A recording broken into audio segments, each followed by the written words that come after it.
จนล้นนั้นผิดคำสอนเชื่อรู้นั้นควรสั่งวรแม้อาจารย์สอนใช่ว่าเชื่อหมดเลย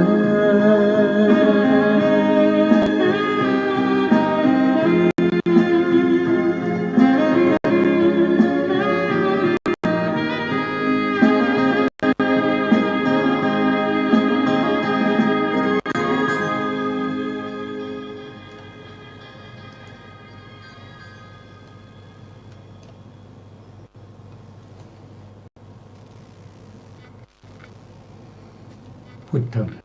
สรณังกัจฉามิธัมมัง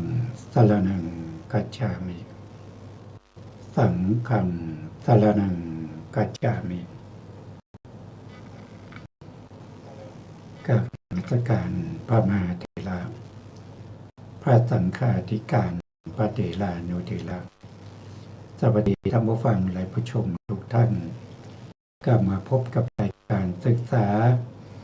พระสัทธรรมเพื่อการพ้นทุกข์ครั้งนี้เป็นครั้งที่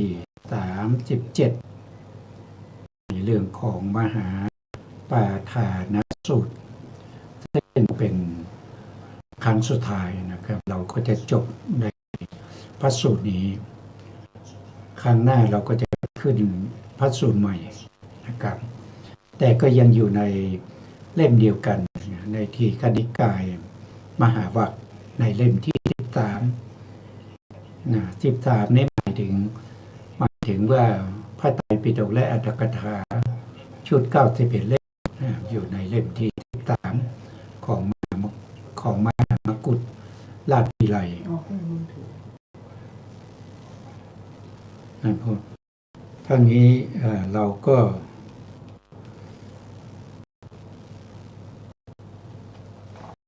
็จะศึกษากันต่อจากครั้งที่แล้วนะซึ่งรายการนี้ก็นำเสนอให้ท่านผู้ฟังได้รับฟังหรือได้รับชมทางสถานีวิทยุวัดไฟหินจังหวัดเชียงใหม่ซึ่งเราก็จะนำเสนอทุกๆวันอาทิตย์นะครับตั้งแต่เวลา 16 นาฬิกาถึง 17 นาฬิกาประมาณ1ชั่วโมงนะครับครั้งที่แล้วเราก็ศึกษาแล้วก็ได้พูดกันถึงเรื่องของพระพุทธเจ้าวิปัสสีนะพระพุทธเจ้าวิปัสสีหรือพระพุทธเจ้าองค์ไหนก็ตามนะครับถ้าว่าโดยประวัติแล้วนะครับคุณธรรมทั้งหลายหรือสรรพคุณทั้งหมดทั้งมวลก็จะเหมือนกันอย่างพระพุทธเจ้าวิปัสสีเมื่อท่านตรัสรู้แล้วท่านก็ได้แสดงโอวาทปาติโมกข์นะครับพระเจ้าของเราก็แสดงโอวาทปาติโมกข์เหมือนกันนะแต่ก็จะต่างกันว่าพระพุทธเจ้าวิปัสสีนะท่านแสดงโอวาทปาติโมกข์ถึง3ครั้งด้วยกันครั้งที่1ก็มีพระภิกษุที่เป็นพระอรหันต์มาประชุมกันโดยมีได้ดั้มหมายถึง40,000 องค์ถ้าจำไม่ผิดนะมันหลายครั้งแล้วจำ40,000 องค์นะครั้งที่2ก็30,000 องค์ครั้งที่3ก็20,000 องค์ที่มาประชุมกันโดยมีได้ดั้มหมายถ้าพลาดยังไงก็ต้องขออภัยด้วยนะเพราะว่าก็เรานี้นะครับก็เหมือนกันแต่พระพุทธเจ้าของเรานะพระพุทธเจ้าของเราเนี่ยพระศรีสักยมุนีโคตมะมีประชุมกันเพียงครั้งเดียวเท่านั้นนะครับครั้งเดียวแล้วมีพระภิกษุมาประชุมกันโดยมีได้นับหมาย 1,250 องค์นะครับซึ่งก็แตกต่างในจำนวนนะซึ่งใน โอวาทปาติโมกข์พระพุทธองค์ก็ได้แสดงเรื่องของไตรสิกขานะครับเรื่องของศีลเรื่องของศีลเรื่องของสมาธินะครับแล้วก็เรื่องของปัญญาก่อนอื่นก็แสดงเรื่องของศีลนะครับหรือศีลก็คืออย่างที่เราทราบกันอยู่นะครับก็คือเว้นจากการฆ่าสัตว์เว้นจากการลักทรัพย์เว้นจากการประพฤติผิดในกามแล้วก็วจีทุจริต4นะครับวจีทุจริต4อันนี้ก็เป็นเรื่องของ5นะครับนะเพราะว่าศีลไม่จะมากมายแค่ไหนนะครับก็มีพื้นฐานมาจากศีล5นั่นเองถ้าเราสรุปลงไปเราก็จะเห็นว่าศีลทั้งหมดนั้นก็เพื่อเว้นจากกายทุจริต3วจีทุจริต4นะถ้าเป็นกุศลกรรมบทก็จะเพิ่มมาอีกนะเพิ่มมาอีกก็คือทางมโนกรรมก็คือถ้าไม่ก้าวล่วงไม่ก้าวล่วงในเรื่องของพยาบาทไม่ก้าวล่วงในเรื่องของ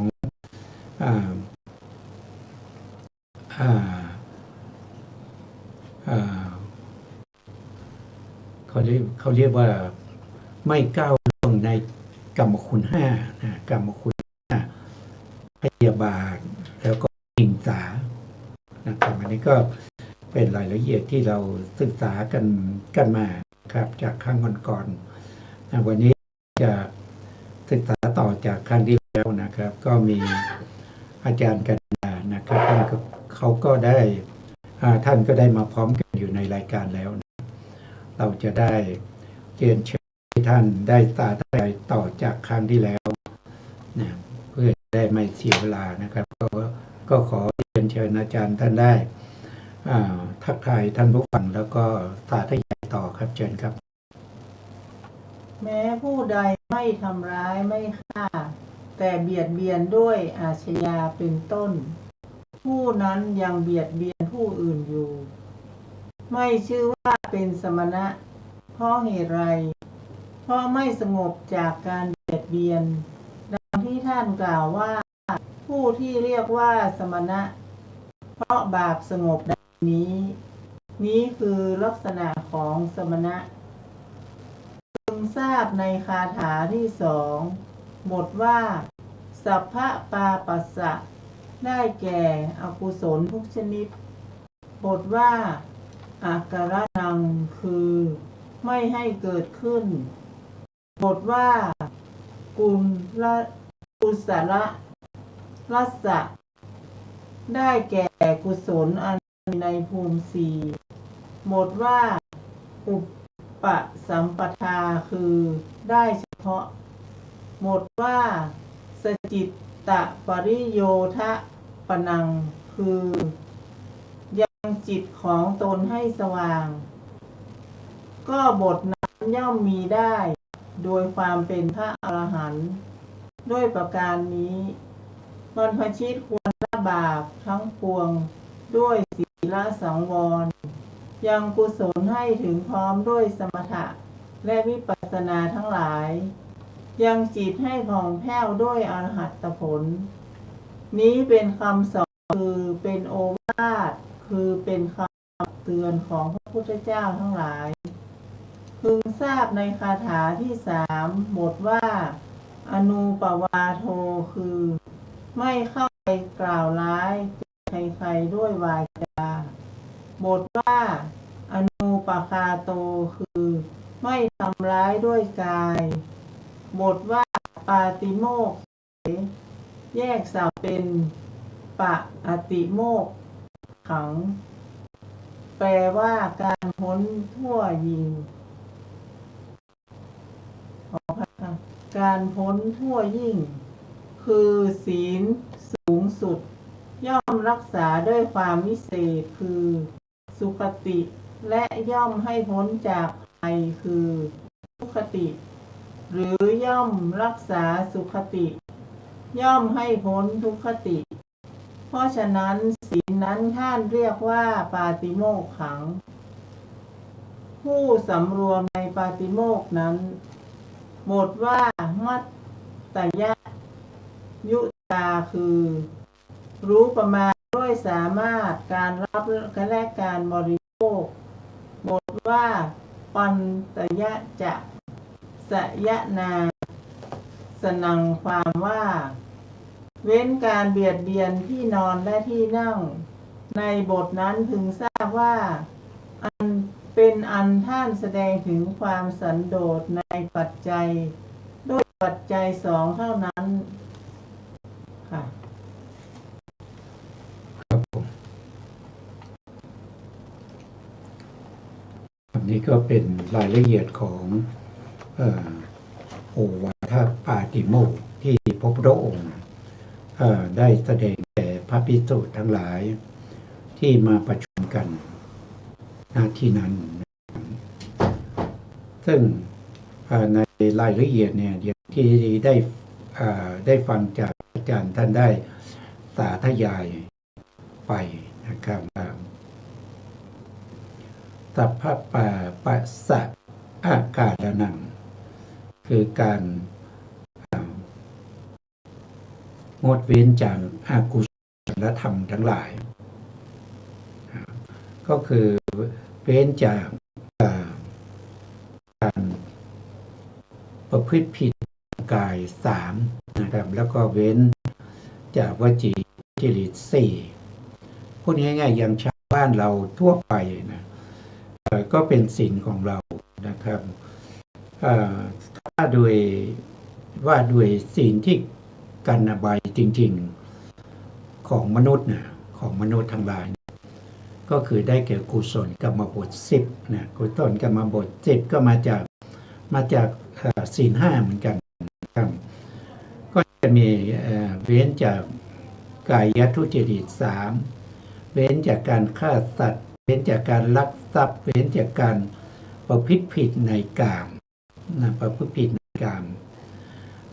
เว้นจากวจีทุจริต4ไม่ว่าจะเป็นมุสามุสาก็คือกล่าวคำเท็จ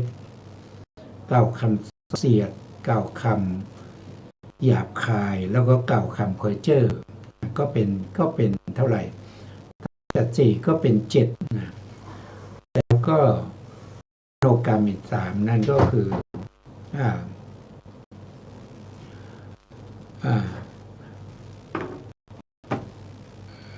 พยาบาทนะพยาบาทคือการผูกพยาบาทแล้วก็ในส่วนที่เป็นวิหิงสาก็คือเบียดเบียนแล้วก็มีในเรื่องของกามทั้งหลายนะครับกามคุณทั้งหลายอันนี้ก็เทียบว่าเป็นข้อประพฤติปฏิบัติของมนุษย์ทั้งหลายนะครับทางใจเนี่ยเดี๋ยวทางใจเนี่ยขอแก้ในหนึ่งนะทางใจก็คือมีความพยาบาทเว้นจากความพยาบาทเว้นจากวิหิงสาแล้วก็ต้องปรับความเห็นให้ตรงนะปรับความเห็นให้ตรงก็คือสัมมาทิฏฐินะครับไม่ใช่ว่าจะเป็นกรรมคุณนะโทษทีนะครับทั้ง10ข้อนี้นะครับเป็นสิ่งที่กันไม่ให้มนุษย์เราต้องไปปฏิสนธิในอบายสัตว์ซึ่งถ้าเราขาดข้อใดข้อหนึ่งแล้วก็ข้อนั้นครบองค์กรรมบทองค์กรรมบทคือเป็นข้อที่จะมาใช้ในการพิจารณาว่าในการที่เราทำอกุศลนั้นเป็นการทำอกุศลที่จะไปในอบายหรือเปล่าถ้าครบองค์กรรมบทก็จะเดินทางไปสู่อบายนะครับถ้ากรรมนั้นให้ผลอย่างเช่นการฆ่าสัตว์เนี่ยท่านก็มุ่งหมายองค์กรรมบท5 1ก็คือรู้ว่าสัตว์มีชีวิตนะสัตว์เนี่ยมันมีชีวิตเราก็รู้อยู่ว่ามันมีชีวิตนะ2ก็มีจิตที่จะฆ่านะครับมีจิตที่จะฆ่า3ก็คือมีความพยายามในการฆ่านะ สี่ก็คือสัตว์นั้นตายลงด้วยความพยายามนั้น ข้อที่ห้าก็คือมุ่งหมายเอาชีวิตสัตว์นะมุ่งหมายเอาชีวิตสัตว์ให้ตกไปนะหนึ่งก็คือเอาใหม่หนึ่งก็คือสัตว์มีชีวิตนะคือที่เรามุ่งหมายคือมุ่งหมายเอาชีวิตนะหนึ่งสัตว์มีชีวิตนะสองรู้ว่าสัตว์มีชีวิตสามมีจิตคิดจะฆ่าสี่มีความพยายามในการฆ่าห้าสัตว์นั้นตายลงเพราะความพยายามของเราแค่นี้ก็ครบองค์กรรมบทให้ผลในปฏิสนธิการนำไปเกิดในนรกได้อันนี้เรียกว่าเป็นองค์กรรมบทนะก็เป็นยกตัวอย่างนะยกตัวอย่างให้ฟังนะครับหรือว่าเราคิดจะลักทรัพย์นะองค์กรรมบทของการลักทรัพย์หรืออทินนาทานก็มี5เหมือนกันหนึ่งก็คือทรัพย์สินมีเจ้าของนะครับทรัพย์สินมีเจ้าของแล้วเข้าห่วงแหนด้วยนะสองก็คือเราก็รู้นะครับเราก็รู้ว่าทรัพย์สินมีเจ้าของแล้วก็รู้ด้วยว่าเขาห่วงแหนสามก็คือมีจิตคิดจะรักสี่ก็คือมีความพยายามในการที่จะรักห้าก็ได้ของนั้นมาโดยความพยายามนั้นอย่างนี้ก็ให้ผลในปฏิสนธิการนะครับทำให้ไปเกิดในอบายภูมิได้อันนี้ก็เป็นอะไรเป็นเรื่องของศีลนะครับแต่ในที่นี้ท่านบอกว่าด้วยประการนี้นะบรรพชิตควรจะละบาปทั้งปวงด้วยศีลสังวรอันนี้เราก็เห็นว่าท่านเน้นเรื่องของศีล พอเป็นภิกษุเนี่ยก็ต้องเริ่มที่ศีลนะครับก็ศีลและสังวรนะครับจริงๆแล้วถ้าว่าด้วยศีลเนี่ยศีลเนี่ยมีองค์ธรรมอยู่มีองค์ธรรมง่ายๆเลยนะครับก็มีอยู่10อย่างด้วยกันหนึ่งคือเจตนาก็ชื่อว่าศีลสองวิรติก็ชื่อว่าศีลวิรติมี3กันวิรติมี3ก็คือสัมมาวาจาสัมมากัมมันตะสัมมาอาชีวะในนี้ก็เป็นวิรตินะครับวิรติแล้วก็ยังมีมโนกรรมอีก3นะที่เป็นเจตสิกนะครับที่เป็นเจตสิกก็มีอะไรล่ะก็คืออนัพพิชาครับอนัพพิชาก็คือเว้นจากความพยาบาทวิหิงสาก็เว้นจากการความเบียดเบียนนะครับแล้วก็ต่อด้วยสัมมาทิฏฐิ3อย่างนี้องค์ธรรมก็คือได้แก่โลภะโทสะแล้วก็โมหะ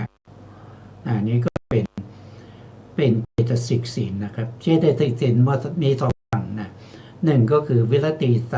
2ก็คือมโนกรรมนะครับรวมกันก็เป็น6นะแล้วบวกกับเจตนาอีก1ก็เป็น7นะเป็น7แล้วก็จะมีสติสังวรนะเป็น8วิริยะสังวรก็เป็น9 10ก็คือได้แก่10ก็คือได้แก่การไม่ก้าวล่วงในกุศลธรรมทั้งหลายที่เรียกว่าเป็น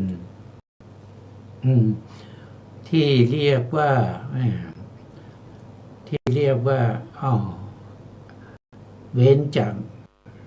อวีกมรรคนะครับนั่นก็คือเว้นจาก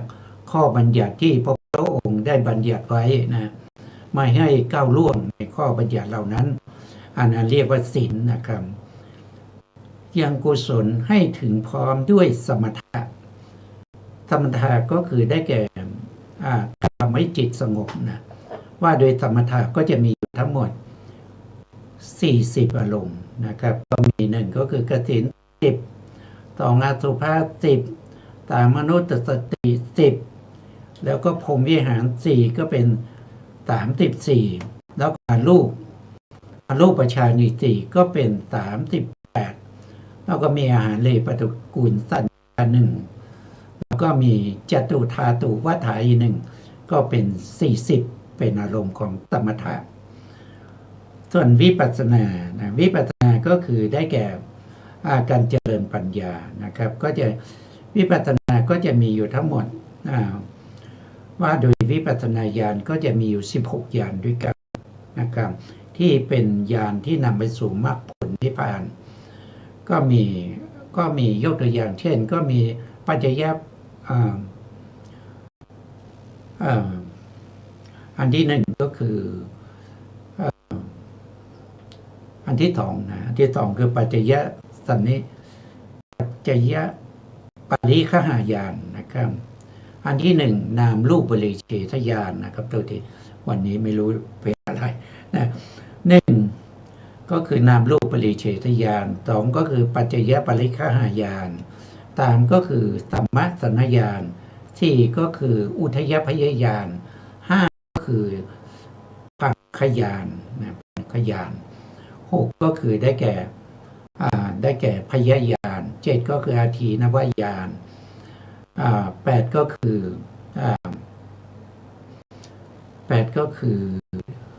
เอาไว้แค่นี้ก่อนนะครับตอนนี้นะครับอันนี้ก็เป็นตัวอย่างนะครับเป็นเรื่องของวิปัสสนาแล้ววิปัสสนานี้ก็นำไปสู่ในเรื่องของ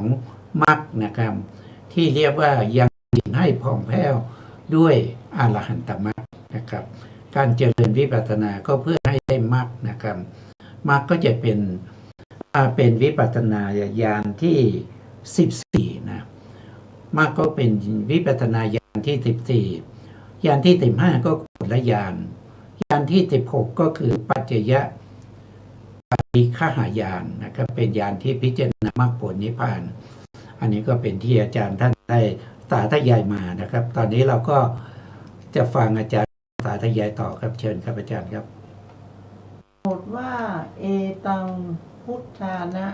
ศาสนังความว่าการไม่เข้าไปว่าร้ายไม่เข้าไปทำร้ายผู้อื่นการสำรวมในปฏิโมกข์ความเป็นผู้รู้จักประมาณในการรับและการบริโภคการเสพเสนาสนะอันสงัดเพราะความเป็นผู้ชำนาญในสมบัติ8นี้เป็นคำสอนเป็นโอวาทเป็นคำตักเตือนของพระพุทธเจ้าทั้งหลายก็พึงทราบคาถาเหล่านี้เป็นคาถาแสดงหัวข้อธรรมของพระพุทธเจ้าทั้งหลายทั้งปวงก็เหตุมีประมาณเท่านี้เพื่อทรงประกาศถึงความที่พระองค์ทรงรู้แจ้งแทงตลอดธรรมธาตุที่พระองค์ตรัสไว้อย่างนี้ว่าดูก่อนภิกษุทั้งหลายตถาคตรู้แจ้งแทงตลอดธรรมธาตุนี้แล้วดังนี้จึงทรงประกาศการวิงวอนของเทวดา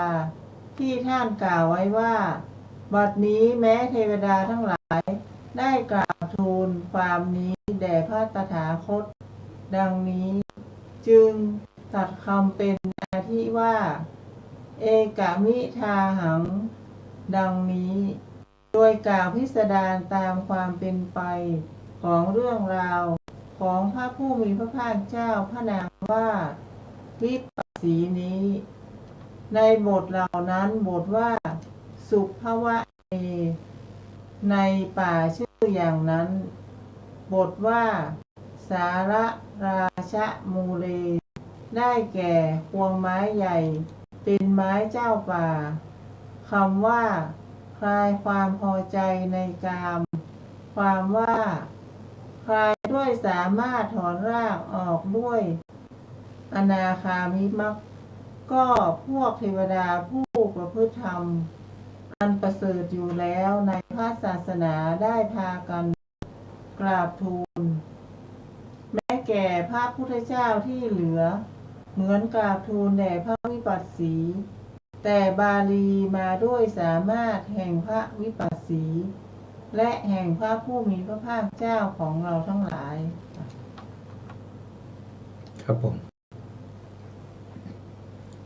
ครับ ครับตรงนี้ต่อนะครับ ต่อจากที่อาจารย์ท่านได้สาธยายไปนะครับอนุปวาโทนะครับอนุปวาโทก็คือการไม่เข้าไปกล่าวร้ายแก่ใครด้วยวาจาวจีทุจริตทั้ง4ครับอันนี้เป็นทางวาจานะครับอนุปคาโตก็คือไม่ทำร้ายด้วยกายอันนี้ก็คือกายทุจริต3ปาติโมกเข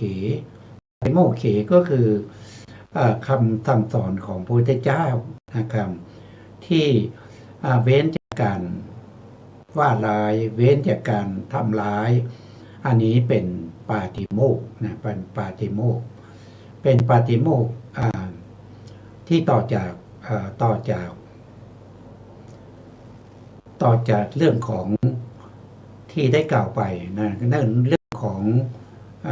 ศีลของศีลเรื่องของสมถะแล้วก็เรื่องของวิปัสสนาปัญญาอันนี้ก็เป็นที่พระองค์แสดงไว้ในปาติโมกข์นะครับ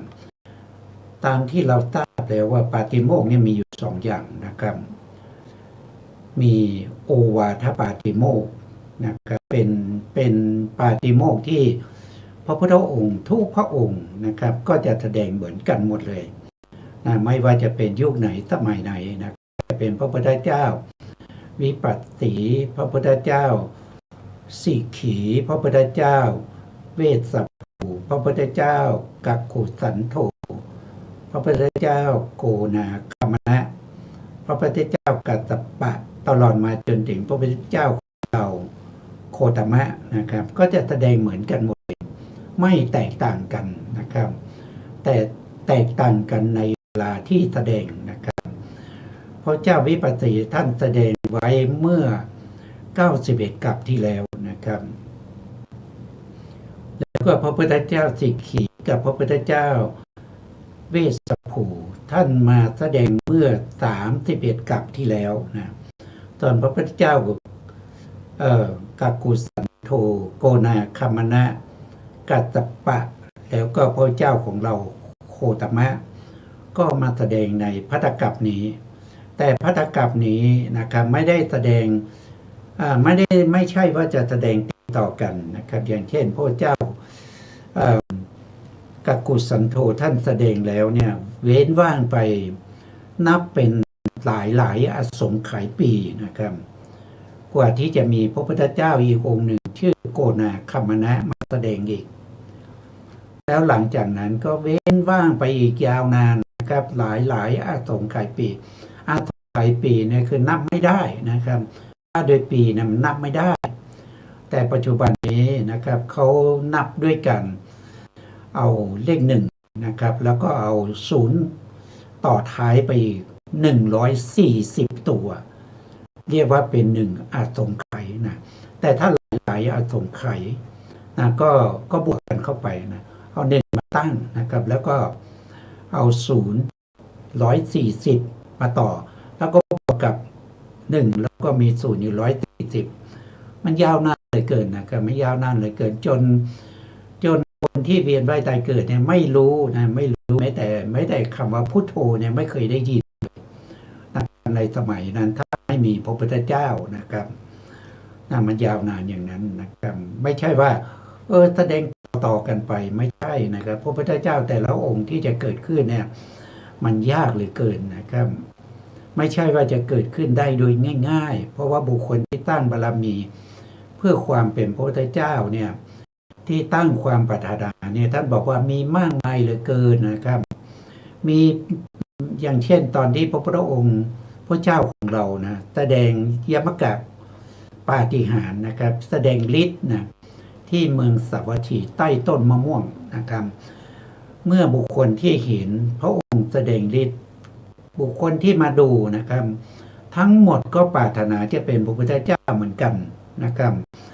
แล้วก็ในสมัยพรรษาที่7นะพระพุทธเจ้าเสด็จไป จำพรรษาที่ดาวดึงส์ในสวรรค์ชั้นที่สองไปแสดงพระพิธรรมโปรดแก่พุทธมารดานะครับพอครบ3 เดือนออกพรรษาแล้วพระองค์เสด็จลงมาที่เมืองกัสสะนครนะครับคนที่ไปเฝ้าดูพระพุทธองค์ที่ตรงนั้นนะครับ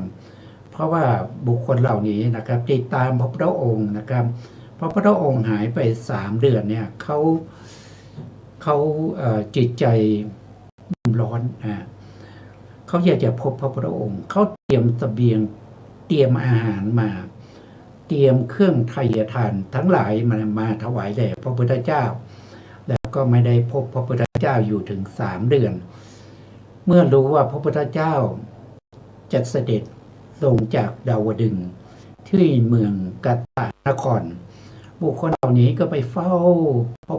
รอรับพระพุทธองค์อยู่ตรงนั้นนะครับมีคนไปเฝ้าเนี่ยนับเป็นหลายโกฏนะหลายโกฏเห็นพระพุทธองค์ลงจากดาวดึงส์พร้อมด้วยพรหมพรหมก็อุ้มบาตรของพระพุทธเจ้านะครับแล้วก็เทวดาทั้งหลายก็ยกฉัตรถือธงนะครับทำบันไดแก้วบันไดทองบันไดเงินนะครับเสด็จลงมานะครับคนเหล่านั้นก็ปรารถนาเป็นพระพุทธเจ้าในอนาคตนะครับมากมายเป็นว่ากันเป็นโกฏๆนะครับแต่ถามว่าทำไมพระพุทธเจ้าถึงมีน้อยนะก็บอกว่าคนที่ปรารถนาเป็นพระพุทธเจ้าเนี่ยเป็นโกฏๆนะครับโกฏเนี่ยมี10 ล้าน10 ล้านคนนะครับหลายโกฏเนี่ยนะครับแต่สร้างบารมีไปไม่ถึงสร้างบารมีนิดๆหน่อยๆก็เปลี่ยนใจกันหมดนะครับไม่มีใครที่จะฝ่าฟันอุปสรรคให้พ้นจากความเป็นพระโพธิสัตว์ไปสู่ความเป็นพระพุทธเจ้ามีน้อยมากนะครับเพราะฉะนั้นบุคคลอย่างนี้หาได้ยากนะครับเพราะฉะนั้นพระองค์แสดงคำที่เป็นโอวาทปาติโมกข์เนี่ยจะแสดงแก่พระอรหันต์ทั้งหลายนะครับเพราะนั้นพระอรหันต์ทั้งหลายเนี่ยท่านเป็นคนที่หมดกิเลสแล้วนะครับเพราะฉะนั้นคำตั้งสอนของพระองค์ก็ไม่ยาวไม่มากนะครับมีแค่เรื่องของศีลนะครับเรื่องของสมถะแล้วก็เรื่องของวิปัสสนามรรคผลนิพพาน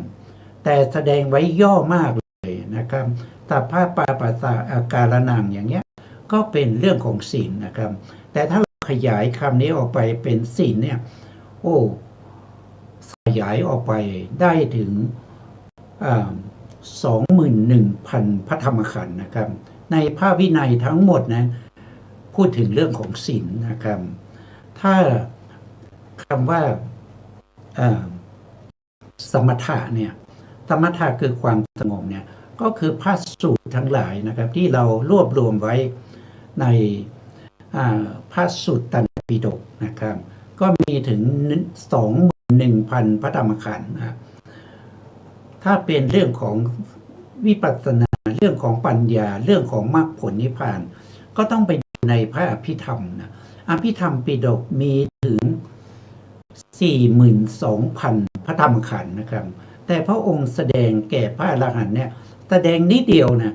พระอรหันต์ทั้งหลายก็เข้าใจนะครับเข้าใจแล้วก็ยึดถือไปปฏิบัตินะครับอันนี้ก็เป็นที่มาของโอวาทปาติโมกข์อีกอันหนึ่งนะครับก็เรียกว่าเป็นอานาปาติโมกข์อานาปาติโมกข์นี้พระองค์เป็นผู้บัญญัติแต่ผู้แสดงคือพระภิกษุนะพระภิกษุแสดงแก่พระภิกษุโดยที่พระองค์บัญญัติเป็นข้อห้ามนะครับเป็นข้อห้ามก็ประพฤติปฏิบัติเป็นข้อวัดทั้งหลายนะครับท่านแสดงไว้ในปาติโมกข์ที่ผู้ภิกษุทั้งหลายสวดกันทุกวันนี้227 ข้อนั้นนะครับนั้นเรียกว่าเป็นอานาปาติโมกข์นะครับอันนี้ก็ต่อไปเราก็จะเรียนเชิญอาจารย์ท่านได้สาธยายต่อครับเชิญครับอาจารย์ครับให้เทวดาเหล่านั้นเทวดาชื่อว่าอาวิหาเพราะไม่ละคือไม่เสื่อมจากสมบัติของตนเทวดาชื่ออัตตปา เพราะไม่เผาสัตว์ไรๆชื่อสุทัสสาเพราะดูงามสวยน่าเลื่อมใสชื่อว่าสุทัสสีเพราะน่าดูของผู้พบเห็นชื่ออากานิฐาเพราะเป็นใหญ่ด้วยคุณทั้งปวงและด้วยสมบัติในภพไม่มีความน้อยในภพนี้ควรประชุมภานวระทั้งหลายไว้ในที่นี้ก็ในสูตรนี้ท่านกล่าว3ภานวระด้วยสามารถเรื่องราวของพระผู้มีพระภาคเจ้าพระนามว่าวิปัสสีท่านกล่าวด้วยสามารถเรื่องราวแม้ของพระสีขีเป็นต้นก็เหมือนของพระวิปัสสี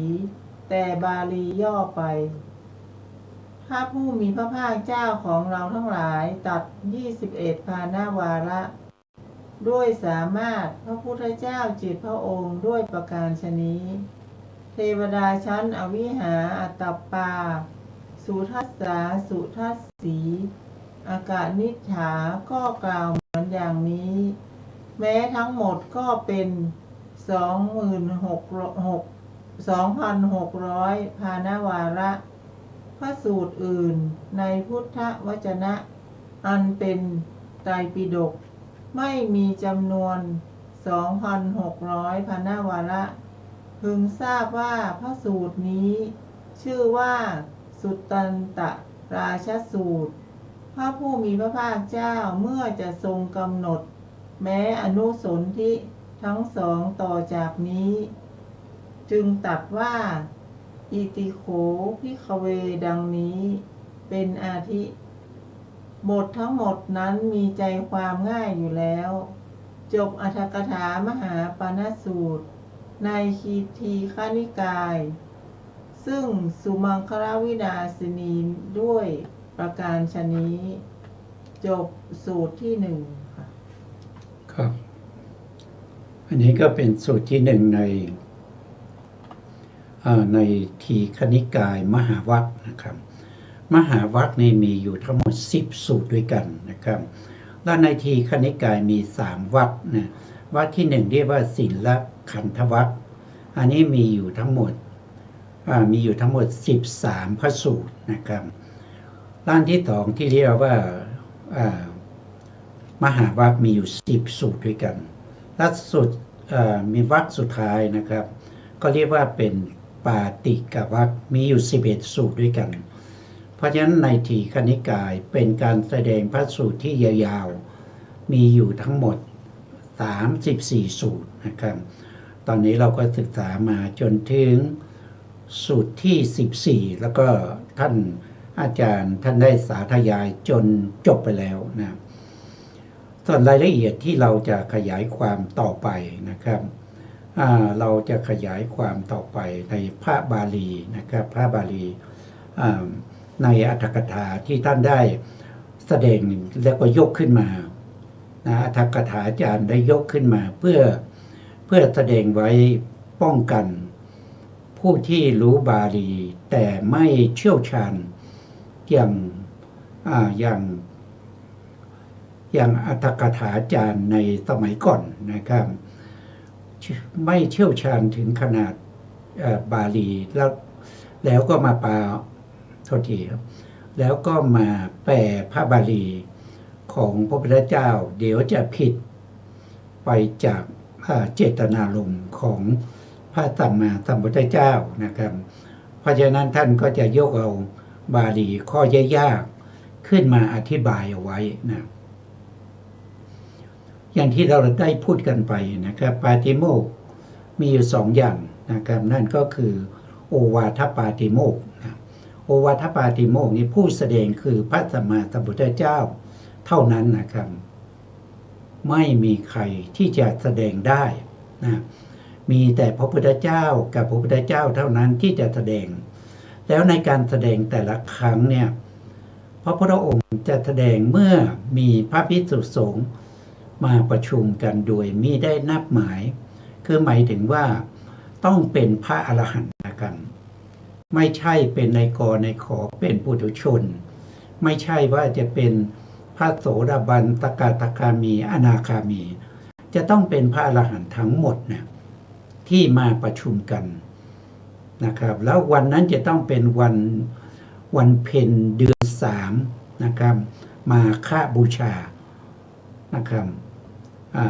แล้วพระองค์พิจารณาถึงจะแสดงนะครับถ้าไม่ครบหนึ่งคือพระภิกษุที่มาประชุมกันนะครับปะปนกันทั้งชาวบ้านทั้งโสดาบันสกทาคามีอนาคามีอย่างนี้พระองค์ก็ไม่แสดงนะครับแล้วก็มาประชุมกันโดยไม่ใช่เดือน3วิสาขะพระองค์ก็ไม่แสดงนะครับแล้วก็พระอรหันต์ทั้งหลายต้องมาประชุมกันในวันเพ็ญเดือน3นะครับแล้วก็เป็นวันมาฆฤกษ์ถึงจะแสดงนะครับการแสดงของพระพุทธเจ้าเนี่ยก็จะเหมือนกันทุกพระองค์ไม่แตกต่างกันเลยนะครับก็คือสัพพะปาปัสสะอาการนังการไม่ทำบาปทั้งปวงกุศลสูปะสัมปทาการทำกุศลให้ถึงพร้อมสัจจิตตปาริโยสาท่าปนังการชำระจิตของตนให้เข้ารอบอันนี้ก็เป็นไตรสิกขา3นะครับอันที่1สัพพะปาปัสสะการนังเนี่ยคือเขาเรียกว่าเป็นศีลสิกขานะครับศีลสิกขาก็คือเป็นคำที่รองรับคุณธรรมชั้นสูงนะครับรองรับคุณธรรมชั้นสูงผู้ไม่มีศีลนะครับผู้ไม่มีศีลพระองค์จะไม่แสดงสมถะวิปัสสนาให้นะครับต้องไปรักษาศีลหรือสมาทานศีลก่อนนะครับถึงจะแสดงเรื่องของสมถะวิปัสสนานะครับไม่ใช่ปัจจุบันนะครับที่ไปปฏิบัติวิปัสสนาศีลก็ไม่รักษานะครับก็ไปเจริญวิปัสสนาเพราะฉะนั้นการที่ไปเจริญวิปัสสนาอย่างนั้นศีลไม่รักษาไม่บริสุทธิ์ฉะนั้นจึงไม่มีความก้าวหน้าในเรื่องของวิปัสสนานะครับอันนี้ต้องมีศีลก่อนนะครับอันที่2กุศลสูปะสัมปทาอันนี้ก็คือการทำกุศลให้ถึงพร้อมอันนี้ท่านเรียกว่าเป็นจิตตสิกขาก็คือสมาธินั่นเองนะอันที่3ก็คือสัจจิตปาริโยสาทัปปนังการชำระจิตของตนให้เข้ารอบอันนี้เป็นปัญญาสิกขานะครับปัญญาสิกขาธรรมนี้นะครับฟังแล้วมันง่ายๆนะครับมันง่ายเหลือเกินนะครับแต่ทำไมพระพุทธองค์จึงมาแสดงนะพระพุทธองค์มาแสดงก็เพราะว่าพระภิกษุที่มาประชุมกันนั้นเขาเป็นพระอรหันต์กันหมดไม่มีพระภิกษุองค์ไหนนะครับที่จะมีความสงสัยในเรื่องของศีลสมาธิปัญญานะครับเพราะฉะนั้นก็แสดงย่อๆท่านก็เข้าใจสามารถไปขยายความได้นะครับอันนี้เป็นหลักการ3ในพระพุทธศาสนานะครับต่อมาท่านก็แสดงนะครับท่านก็แสดงว่าขันติปรมังตะโปตีติขาขันติคือความอดทนอดกั้นเป็นเครื่องเผากิเลสอย่างยิ่งอันนี้ถ้าผู้ที่ไม่มีความอดทนไม่มีความขยันหมั่นเพียรผู้นั้นจะเจริญไตรสิกขาของพระสัมมาสัมพุทธเจ้าไม่ได้นะครับไม่มีความอดทนไม่มีความอดกั้นนะครับแล้วจะเผากิเลสได้อย่างไรจะรักษาศีลได้อย่างไรนะครับใช่ไหมครับอาจารย์ครับนะใช่ไหมถ้าเราไม่มีความอดทนไม่มีความพยายามในการที่จะรักษาศีลเนี่ยเราจะเจริญศีลทำให้ศีลบริบูรณ์ได้ไหมไม่ได้นะครับเพราะฉะนั้นต้องมีความอดทนนะมีความอดทนมีขันตินะครับ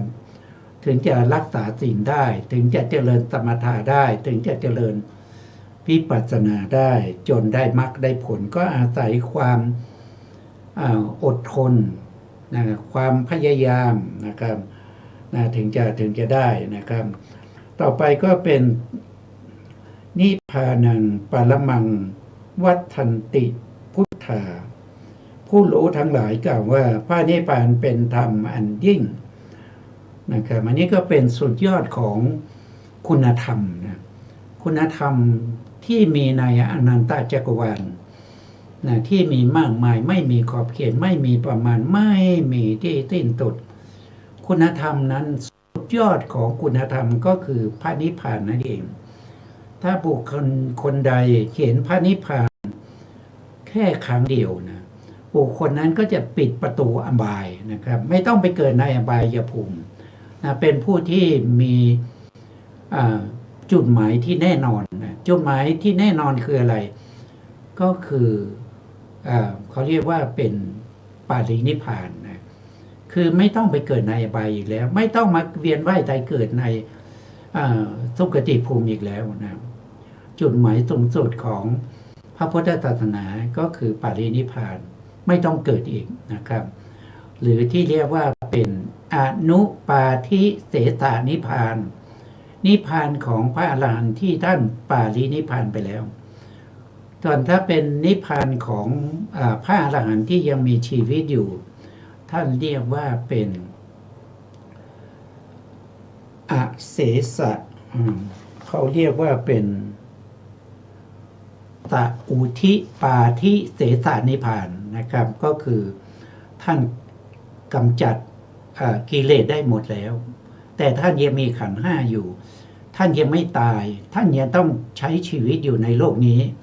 นะครับอันนี้เรียกว่าเป็นตะอนุปาทิเสสนิพพานนะครับก็คือนิพพานของกิเลสทั้งหลายนะครับต่อไปนะหิปภะชิโตปารูปคาตีผู้กำจัดสัตว์อื่นอยู่ไม่ชื่อว่าเป็นบรรพชิตเลยผู้ที่กำจัดสัตว์อื่นอยู่ก็คือศีลนั่นเองนะครับยังฆ่าสัตว์อยู่อย่างเนี้ยนะยังฆ่าสัตว์อยู่อย่างนี้เขาไม่ชื่อว่าเป็นบรรพชิตนะไม่ชื่อว่าเป็นบรรพชิตสามโนโหติปาลังวิเหทะยันโต